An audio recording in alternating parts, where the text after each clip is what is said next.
My name is Daniel Brenner. My name is Jessica Pena, and I'm 25 years old. My name is Starcia Ague. I'm a youth with a record, record. but that doesn't define me. I'm working to be successful. I haven't given up. I haven't given up. Have you given up on me? I look around and no one's there.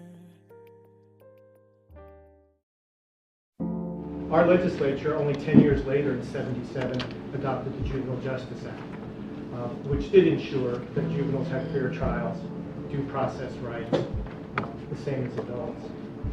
In that legislation were provisions that made juvenile records accessible to the public. Before '77, all juvenile records, juvenile courts were closed. Records weren't available. What was not anticipated some 35 years ago was that electronic distribution of these records by the Administrative Office of the Courts would greatly change the playing field for juveniles. My name is Daniel Brenner. I'm 21 years old. I'm currently a college student at Pierce Community College. And I'm 2 quarters away from getting my AA at Pierce, and I plan to move to a 4-year college and get a degree in graphic design. And this art has been a way to just move all my negative and into a positive way, and people appreciate it, and it's just the one thing that I can do. Talked to this guy who would help me seal my record, told me how much restitution I needed to pay, paid that, and a couple weeks, I believe, later, he sent me the paperwork that had all my offenses on there and said each one of them was sealed. And so I was really excited about that and started applying for jobs now, checking the no this time, and still. My name is Starcia Ague, and rape, abuse, neglect, abandonment are all things that I'm still working on overcoming as an adult and as a youth advocate. I made some poor choices at a very young age, and sadly was a product of my environment, and ended up spending from the time I was 15 till I was 21 incarcerated. I have to swallow my pride to admit it, but getting locked up was the best thing that ever happened to me. It really gave me an opportunity to work on myself, get some values instilled in me, and work on my education. Those 5.5 years, I've seen a lot of flaws in the system. A lot of kids come, the same ones, back and forth, keep coming into the system. I decided that it is my calling, my duty, my passion to help be an advocate to change the system. Went to transition back into the community and apply for jobs. I applied for 35 jobs, and of those 35 jobs, I got 2 phone calls back, and I didn't care. McDonald's, Jack in the Box, Walmart. I applied everywhere and anywhere they had an opening, even like the car dealership. And of those 35 applications, 2 phone calls back, and of the 2 phone calls back, 1 interview. It was telemarketing. The interview went so great. All my practice, my mock interviews paid off. They showed me my office, gave me my hours, and said, "We have one last question. Have you ever been convicted of a felony?" On the application, you put "will discuss upon interview," so discuss. And I told them my story, and they told me goodbye. My name is Jessica Pena, and I'm 25 years old, and I'm from Richmond, Washington, and I serve on the Washington State Partnership for Juvenile Justice. I'm a youth member, and I've been on here since 2008, and my role on here is to bring out the youth voice and to help set a good pathway for future youth and help revamp the juvenile justice system as much as I can. Getting my record sealed was a very long process. I thought that originally I was told I only had to wait 2 years after my release. So once I turned 20, I tried to start the process, and they said that I had to wait 5 years. Once I left the boot camp, I got my record finally sealed, and currently I still have issues getting back into the system. I'm Jim Pugil, and I'm the Assistant Chief for the Criminal Investigation Bureau with the Seattle Police Department. I've been a police officer for 30 years. Began as a young officer on the street, and I've worked in numerous assignments throughout my 30-year career.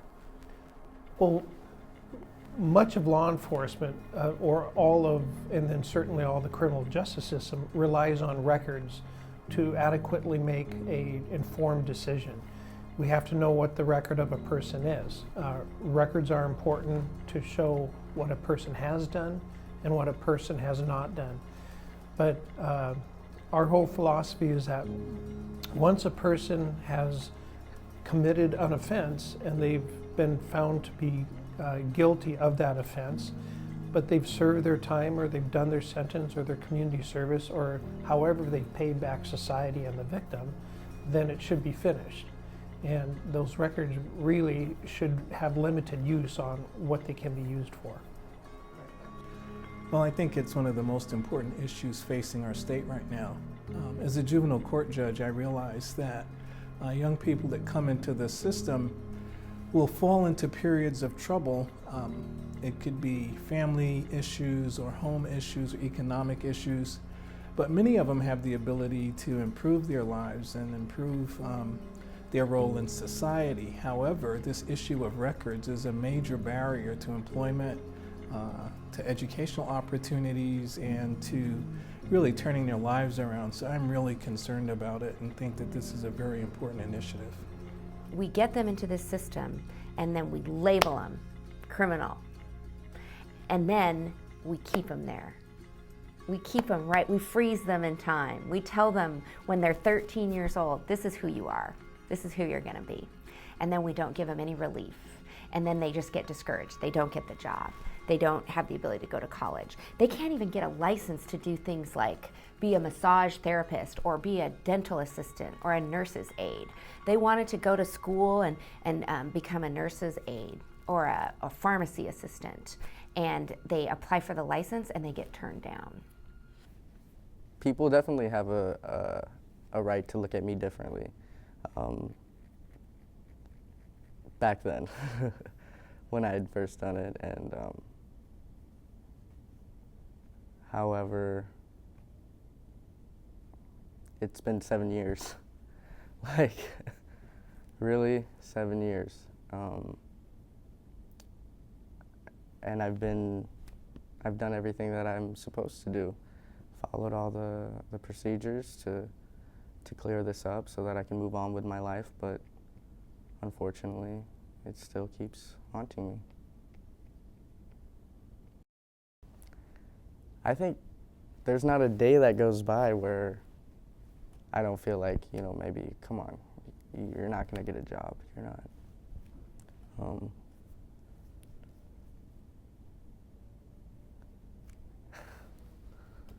Sorry. It becomes really frustrating. Very difficult.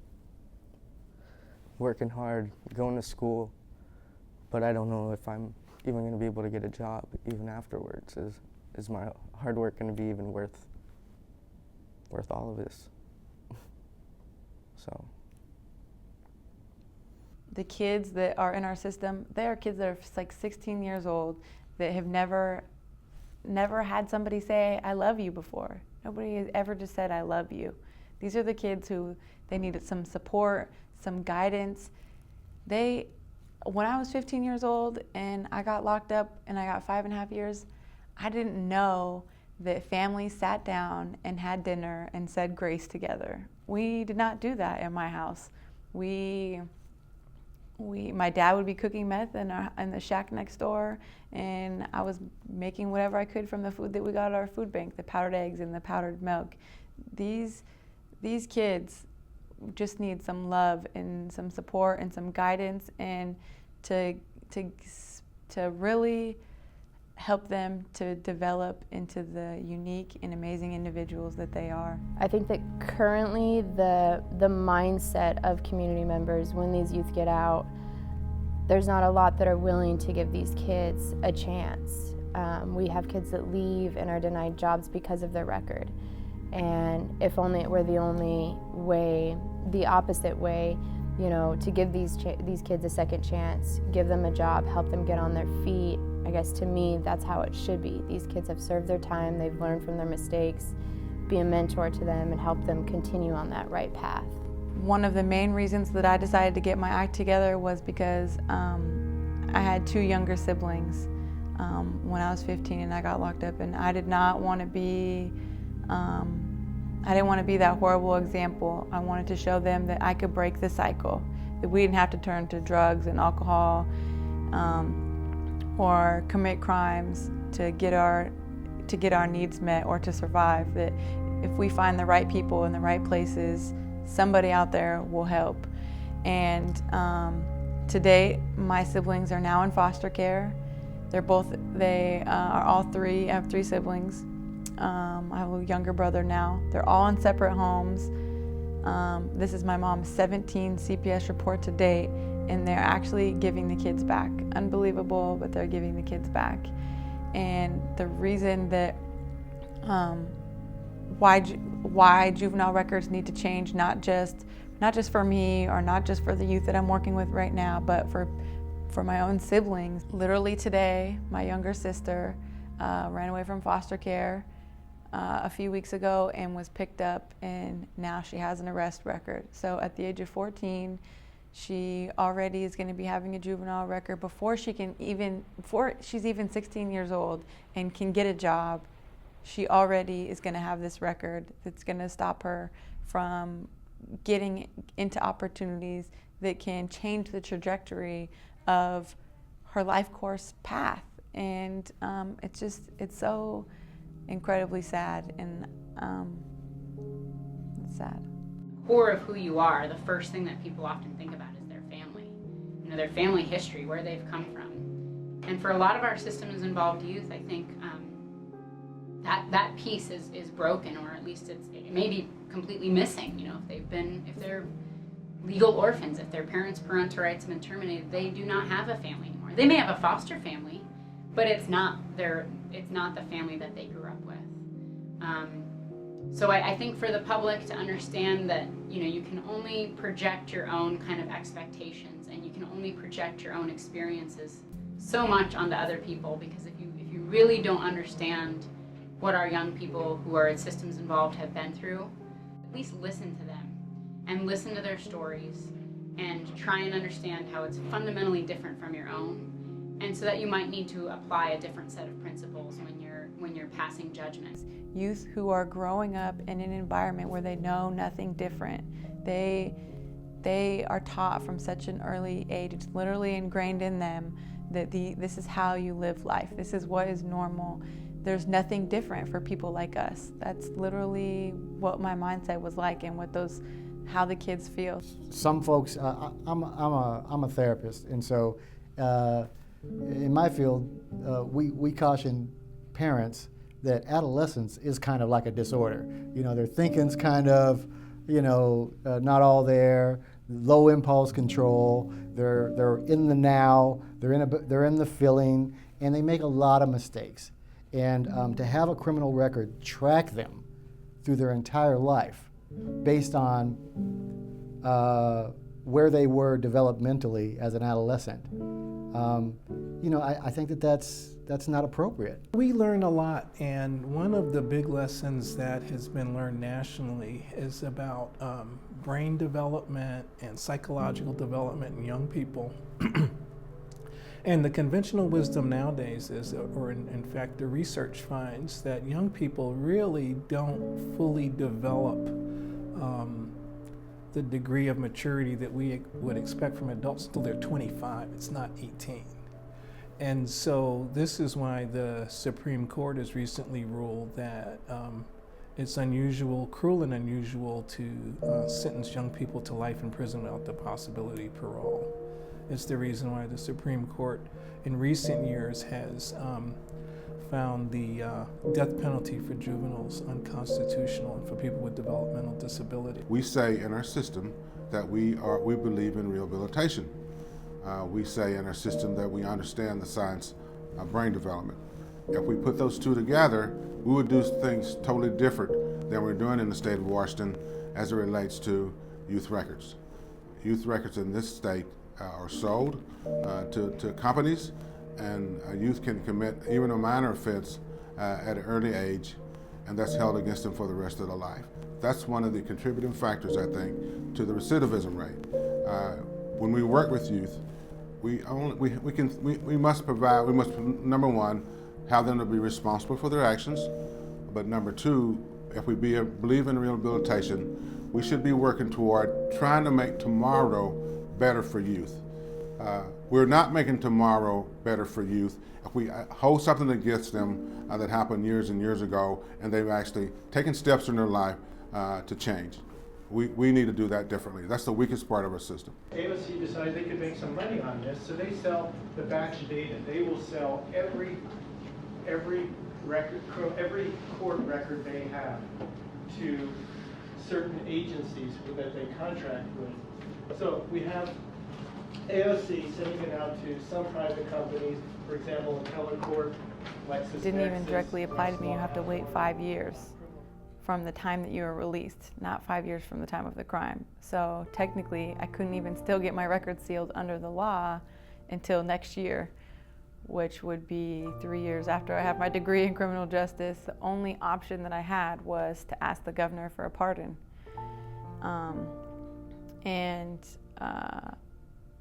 I'm the only juvenile ever in the state of Washington to get a pardon from the governor. And even with that, I still am having issues with background checks. This is RCW 1350-050, passed as part of the JJRA of 1977. It says if the court grants a motion to seal juvenile records, thereafter, the proceedings in the case shall be treated as if they never occurred. And the subject of the records, that's the respondent, may reply accordingly to any inquiry about the events, records of which are sealed. My name's Russ Ague. I'm the prosecuting attorney in Kitsap County, Washington, a jurisdiction of about 250,000 people. We have 4,000 or 5,000 juvenile cases a year. And I'm the delegate for the Prosecuting Attorneys Association to the Partnership Council. And all the prosecutors understand that the juvenile system is supposed to be a rehabilitative system, that the idea is that youth who get in trouble should be given a chance to put that trouble behind them. Our current record system, primarily because the records are pretty much available in real time to everybody who wants them, make our current system of sealing and expungement not that successful. Creates a lot of problems for youth trying to get into school, get jobs, rent houses, all the things you need to do to get ahead in life. People think because you've been locked up, like you're a bad kid or you're a bad seer, it's because you're from that family or you must be gang involved. But these kids that we're talking about are our most vulnerable population in Washington. The research that we know about mental health and substance abuse and the traumatic experiences these kids have encountered, it is just absolutely ridiculous that we are giving them this barrier of having a juvenile record hinder them for the rest of their lives. Every court record gets distributed by AOC in a batch data dump to these corporations. So they have, if someone comes in for an initial appearance on an arrest and there's no charges filed, there's a criminal number, there's a court number assigned to it with that person's name, and that's sold. If you go to trial and you're found not guilty, or you're dismissed, the prosecutor admits you have the wrong person, that record is sold. And there's no distinction for these companies to be able to tell the people they supply the information to what the actual charge was, what the disposition was, or whether or not it's sealed. It's just not an issue for any of that. The problem is that piece of paper, that background check piece of paper that the company paid money for, they just believe that and they say, oh, you're a criminal. They don't find out that it was when you were 13 and it was a fight you got into at school. They don't ask those kind of questions. Because of that electronic mass dissemination of juvenile records being out there, once it is out there, you can't get the information back. I know of one person who is in the system in a decision-making position who actually was able to have her child's records pulled from the system because she knew what it would do. But not every kid has a mother who can rig the system. These records destroy kids' lives. These records are something that holds a kid back, especially when a period of time has elapsed and we have the opportunity to see that this kid is not going to screw up that badly again. I mean, it takes some time. You need some assurance. You can't say next week. But when you get to that point, you have to say, give the kid another chance. If next month the Seattle Police, unbeknownst to all of us, prioritize doing undercover police work on Greek Road up here between 45th and 47th on 17th Avenue North East, and had young police officers, be they male or female, go into those Greek houses and identify underage drinking, students who are using drugs, students who are distributing and drugs, and identify 50 or 100 of them, and then all in one day send the police out to arrest them. I would submit to you, I bet you, that there would be such an uproar from the powers that be, whether they be in media, university officials, business folks downtown, because these would be the children, it would be their children that are being confronted with getting a record that will follow them all their lives and make it difficult for them to be as successful as they as parents want them to be. And that would be horrible, and society would not be able to get away from having to deal with what happened to these outstanding, potentially successful youth. But if that same thing occurred, a police raid and undercover work on Rainier Avenue in Henderson, and scooped up 50 to 100 black youth, the same age as these kids, 17 to 22, I would submit to you there would not likely be one article about it, and very few people raising concern about these 75 young people all going to jail because of this undercover bust. And that's the kind of challenge that we have. These rules disproportionately hurt poor and disadvantaged youth of color and poor people in general. And given that fact alone, in my estimation, we should put a lid on dissemination of information about incarcerated youth or young people who have been incarcerated in the past. Being tough on crime is the politically popular thing to do to be elected. But if people truly understood the dynamics, the situation, the circumstances in which those kids end up in our system, and truly looked at the research, over 50% of our kids are foster kids. So these kids are not just juvenile justice kids. They have been shuffled around from one system to another in hopes to get resources and to get their needs met that they are not getting in the community, because whether it's because they're a low-income family, because they're a minority, because they don't have the options or connections or networks that other people might have. Whereas we hear time and time again that they're getting caught in this cycle where they feel like, I can't get a job because I have an offense record, and I can't get my offense record sealed because it costs a lot of money to seal my record, and I don't have money, and I can't get a job because I have a record. So it's this cyclical nature of this sort of thing. So it's really an issue of public safety for the state to say we don't want these records out there because, first of all, it costs a lot of money to have a large homeless population. Washington actually has the 7th highest youth unemployment rate. And it's only one of 8 states in the entire country that broadcasts these juvenile records. So if a kid from California comes up to Washington to apply for a job, he might have the same exact record as somebody from here in Washington, but the employer won't be able to see it. So we're actually directly disadvantaging youth here in this state compared to youth from other states. I think every responsible Washingtonian wants our next generation to grow up and be responsible. right? We want our kids to be responsible. We want our neighbors' kids to be responsible. We want them to take charge, okay? They're our future leaders of our state, right? Well, how are you going to be a future leader if you're unemployed, you can't get an education, you can't get a house or an apartment or anywhere to stay, right? What we're doing is, I think we're creating a public safety issue by not sealing juvenile records. And the reason being is the recidivism rate is so much higher for a youth who can't get a job, can't get housing, can't get into school because we've sold the record. But to say that a youth that, I'll go out on a limb and say that burglarizes a house should be labeled a burglar for the rest of his life is preposterous. That has no room for this youth, this young person, this brilliant person to grow. And I know this because that was my story.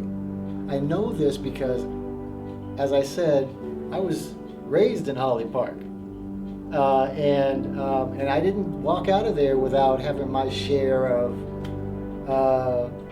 criminal justice involvement. And what I can tell you is that's not my story today. Somewhere along the way, somebody told me that I was good enough. Somebody told me that I could make a difference. Somebody told me that I didn't have to be that way and that I could change. Wow. Me? We have ambitions, we have goals, we have dreams that we want to fulfill. I'm 19 years old. I got incarcerated 2 years ago, and I won't get out for another 5 years.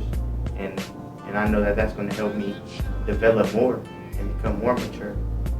And I just feel that when I get out, I just want that chance. I want to show people that I'm actually changed. I'm charged as an adult. This is like, if this goes through, it's not really gonna affect me too much, but it's gonna affect a lot of people that I'm around, and a lot of my peers that I really care about, and I see a lot of potential in a lot of them that got their diplomas and stuff, and I know it's gonna be hard for them. And if this goes through, they're gonna have a better chance, a better opportunity. So I really hope it happens. It's hard for me to sit here and actually feel like I'm the pioneer of a program, an education program that I've been when I almost feel like I'm setting my peers up for failure. And they've learned to literally survive on their own with the skill set they have in hopes to make the best. And it didn't work out for them, and they ended up in the system, and it's our job as the system and in the community and as leaders and as advocates and as senators and representatives of our state to make sure that we figure out how to deal with juvenile records, how to deal with this population so that we can have better outcomes, and it's just not acceptable. We shouldn't just accept that DMC is so high. We shouldn't just accept that juvenile records are sold and it's not the right political climate to make it happen. When you work with youth, the ideal is to be effective and have good outcomes. Think of Fortune 500 companies. Fortune 500 companies know their customer. They know the approach they need to utilize to reach their customer. We should think the same way if we want good outcomes. We should listen to the youth. We should know what the issues are they're facing. If we know those issues, we're better able to craft programs and use approaches that actually work for them. I understand, and I think people have to understand that the fact that you've been involved with the justice system shouldn't be a barrier to having a productive life in the future. AOC has a JIS data dissemination committee that we've been meeting with for the past 3 or 4 years, trying to get them to make that decision to change the policy unsuccessfully. What is the ultimate outcome that we want for these young people? And it is to make sure that they're housed, they're employed, they're educated.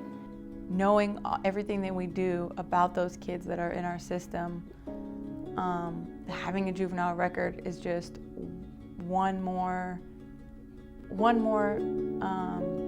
it's sort of like a slap in the kid's face. It's like saying, without really saying it, we don't believe in you. We know you're gonna be just another statistic. We know you're gonna be another recidivism rate. We know that you're gonna end up in the adult system based on your juvenile criminal history, and that's not true. It's not true. What's the point of us having the option to seal a record if it doesn't mean anything? If I had the option, that money would be going somewhere else where it was much more needed and not just in the pockets of the state.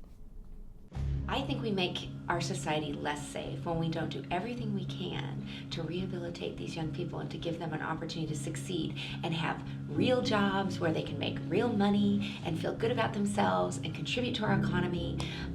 If we decide at the age of 15, 16, 17 that they're no good, they're not going to contribute, we're going to be stuck. We're going to be stuck with those folks, and they're going to grow up, and we're going to have to pay for them one way or the other.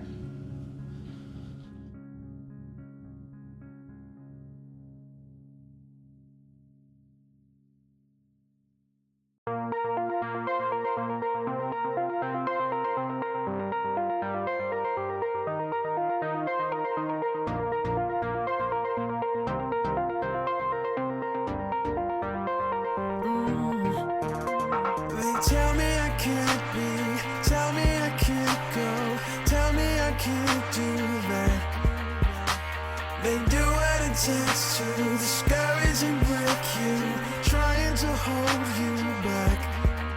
But remember what it came here, when the skies are gray and it pays me. I've got the heart of a champion, and tell me it can't be done.